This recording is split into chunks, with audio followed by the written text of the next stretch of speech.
Ayi awumancane ngibhizi bandla kuza abazalwane bazoletha umkhuleko. Mkabadeli, ngiyacela.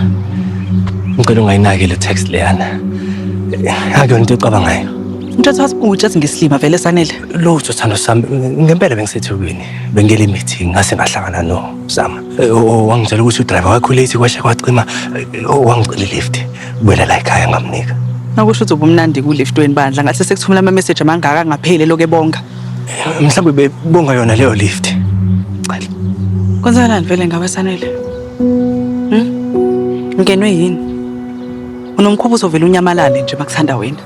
Ubuyisa uzongitshela izitori ezothi imeluni ukuthi unika abantu olift manje wena. Thando sami ngiyazama. Ngizama ngokusemadleni nami ukuthi sakhele impilo ethenja. Ngathi lona kusasa usulithanda kakhulu angisimanje. Ukudlula mina akukuhluphi nje ukuthi ngikhona noma ngikho.